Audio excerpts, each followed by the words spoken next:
Rabbi David Wolpe tells a story of the time that he was in Tulsa, Oklahoma, at the JCC in Tulsa. And he was talking to a largely Jewish crowd about God. And he was trying to make the case, God loves you. And he was talking about how God loves you to Jews in Tulsa. And he could see that his words were not resonating at all. He could see from the body language that people were indifferent to his message. They weren't buying it. So Rabbi Wolpe, of course, is, a great speaker, a seasoned speaker. So he decided to jettison his prepared text and to take a risk. He said to the Jews of Tulsa, Oklahoma in the JCC, if you believe that God loves you, please rise. And there were hundreds of people in the amphitheater at the Tulsa, Oklahoma JCC. One guy got up. Rabbi Wolpe tried again. If you believe that God loves you, please rise. Nobody else got up, just that one guy. So Rabbi Wolpe said to him, Sir, do you believe that God loves you? He said, absolutely, I do. He said, Sir, what is your name?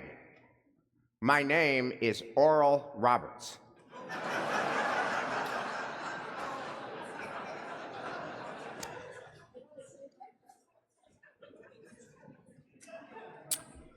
I love that story because it is doubly true. It is true at the first level that in the entire amphitheater of the Jewish Community Center of Tulsa, Oklahoma, it took a great Christian televangelist to be the only person present who could say, I believe that God loves me. That story is true, it happened. I talked to David about it. But it is also true at a deeper level that is very hard for Jews, very hard for Jews to connect with a God who loves us. We don't do a loving God very well. And that disconnect between the Jewish people and a God who might love us is actually baked into our very name. Our name is Israel, the one that struggles with God, the one that wrestles with God, not the one that easily believes in and easily accepts the love of God. And that story was true years ago. That's about a 25-year-old story. That story was true before October 7th. And if before October 7th it was hard to connect with a God who loves us, how much harder is it after October 7th? To connect with the God who loves us. It is October 5th. In 2 days, we mark the 1-year anniversary of October 7th. And I have this question that I want to offer you. Is it possible to believe in God now? At the 1-year anniversary of October 7th, is there any God that we might be able to believe in? So every day during this penitential season around Rosh Hashanah and Yom Kippur, we say Psalm 27. And Psalm 27 concludes with a great closing line. And all the gold and all the meaning of this line is hidden in an ambiguous Hebrew phrase. The word is lulei. Here's the sentence in Hebrew. I'll give you the sentence in Hebrew. I'll translate it without lulei, and then I'll talk about lulei. Here's the sentence. We say it every morning and every night. Lulei he'amanti lirot b'tuv Adonai be'eretz chaim. Lulei lirot b'tuv Adonai be'eretz chaim, which means, lulei, that I could see God's goodness in the land of the living. Lulei, that I could see God's goodness in the land of the living, which raises the question, what does lulei mean? Now, if you look at our Sidur Sim Shalom, it translates lulei incorrectly as an affirmative yes. I shall surely see God's goodness in the land of the living. That's how it translates it. With all due respect to the translator of the Sim Shalom, I hope it wasn't Michael Bonin. That translation is wrong. The proper translation, lulei, is subjunctive tense. I wish I could believe in God's goodness in the land of the living, but I'm not sure that I could. And that's the proper translation, both because the subjunctive tense, I wish I could, but I'm not sure that I can, is what lulei actually means. And how after October 7th could it be anything else? How after October 7th could somebody say, oh yeah, October 7th, but I definitely believe in God's goodness in the land of the living? That's just off. The best we could do is subjunctive tense. I wish I could, I'm not sure I can. So, if that's where you are, by the way, that would be a win for the Jewish people. I wish I could, I'm not sure I can, would be a huge advance for the Jewish people. For many of us, it's like, I don't do God. Let's get to an I wish I could, but I'm not sure I can place. I want to offer you two lenses that might help us connect with God, a God that we could believe in on October 7th, 1 year later. The first one comes from Exodus 25, which talks about the building of the tabernacle, and the holiest part is this Aron Habrit, the Ark of the Covenant. It holds the Ten Commandments, and the Ark of the Covenant has a lid, a kaporet, and on either end of the lid are these cheruvim, these cherubs. They're winged, outstretched figures, and their arms are facing towards each other. So you have one, well, I guess I'll go like this. One cherub is like this. One cherub is like this. And Exodus 25 says that God will speak to the Israelite people in the space in between those outstretched cherubs, which leads the commentators to say, and this is our first lens, God exists, God is real in the space between people. What does that mean for October 7th? So there's an Israeli writer named Nachum Avniel who published a book in the spring called Here We Come, Stories of Ordinary Israelis Saving Lives on October 7th. Here we come. And Nachum Avniel tells all these stories of ordinary Israelis who were not superheroes, but they took their lives in grave risk in order to save the lives of other Israelis. So here's one story, for example. A guy named Rami Davidian. Rami Davidian is in his early 60s. He's 62 years old. He's married. He has 4 kids.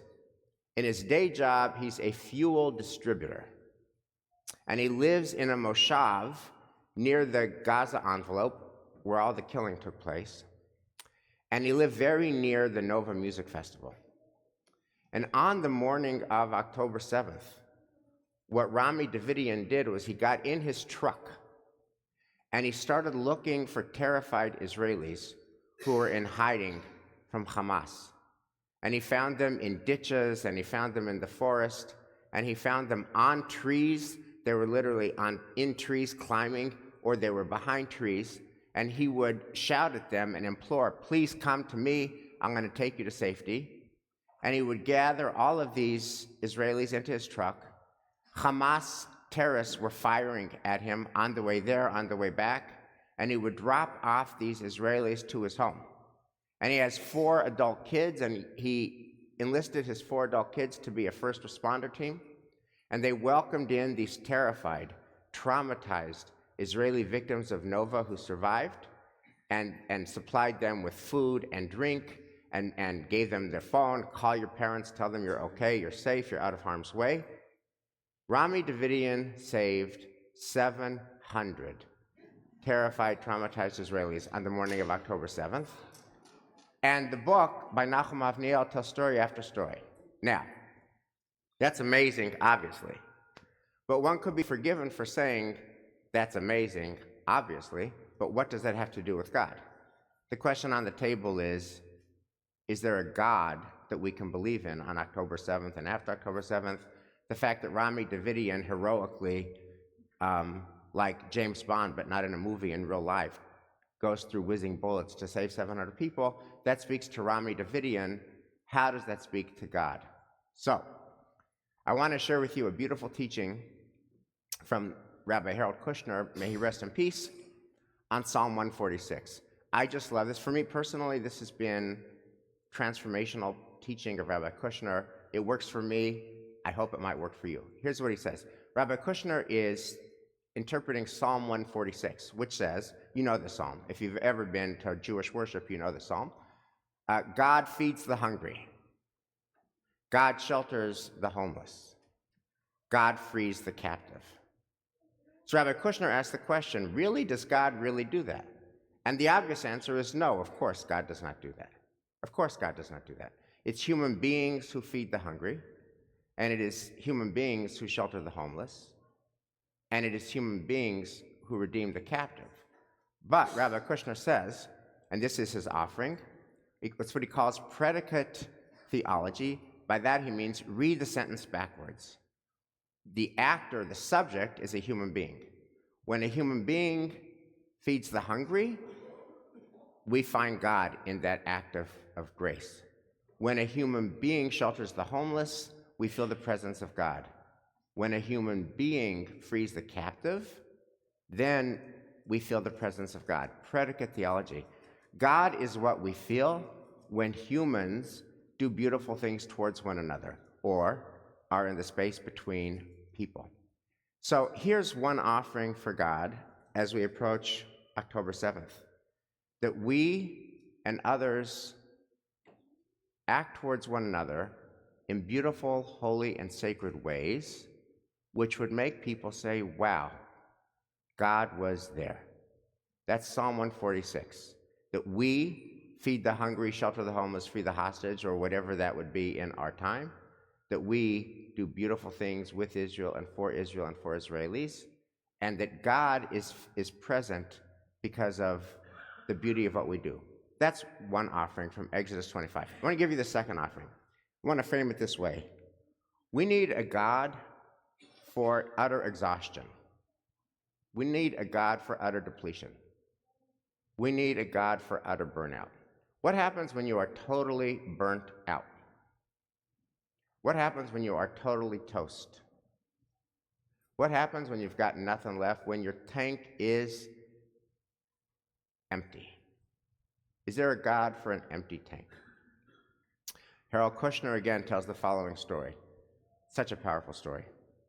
He talks about the time that he was on the Bima on a Saturday morning at a synagogue in Natick, Temple, Israel, and he felt like, I'm out. I'm done. I'm toast. My gas tank is on empty. And it happened to have been the time of his own daughter's bat mitzvah, Ariel Kushner. And he says, my tank was on empty. I had nothing left because here's my beautiful, radiant daughter, healthy, happy, whole, hitting it out of the park like you did, Danny. I'm so proud of my daughter. And all the while, his son, Aaron, was languishing, very sick with progeria. And Rabbi Kushner asked the question, well, I'm out. How do I do this? How can I, the same father, be present for my daughter who's thriving and be present for my son who's languishing? And how am I supposed to find that strength when I'm out of strength? And he writes about and talks about, he felt like his fuel gauge was at zero on the bima of his daughter's bat mitzvah, and then it happened to be Parshat Lech Lecha. The Haftarah for Lech Lecha is from Isaiah chapter 40. So his daughter Ariel reads in real time, Kovei Adonai Yachlifu Koach. Those who have faith in God will have their strength renewed. And it dawns on him the one prayer God will always say yes to. There's one prayer God will always say yes to, and that is when you're out of strength and you pray for more strength, God will give you more strength. And when you're out of energy, God will give you more energy. And Rabbi Kushner said, I prayed on the Bima, help me be a good dad to Ariel who's thriving, and help me be a good dad to my son Aaron, who has progeria, and I'm out of energy. God, can you give me the strength to carry what I need to carry? And he felt like then and there, he got that strength. This is a God, Kovei Adonai Yachlifu Koach, that Israel and Israelis need now. How do Israelis serve once, twice, 3 times, now 4 times in Gaza, and now up north? And if you know anybody in Israel, or if you talk to any Israeli, this is a ubiquitous phenomenon. So we're listening to a podcast of Daniel Hartman from Jerusalem, and he talks about the fact that he has a 42-year-old colleague who is married, has several children, and his wife is pregnant, and he had already served a bunch of time in Gaza, and he just called up to go to Lebanon. That is totally credible, because Shira and I have a nephew named Elon, who spent 8 months up north, and those 8 months he slept in the forest, very Holocausty feel, like very partisan feel. He slept in the forest because the army bases, they were concerned that Hezbollah would target. He slept in the forest for 8 months. Oh, by the way, his wife was pregnant.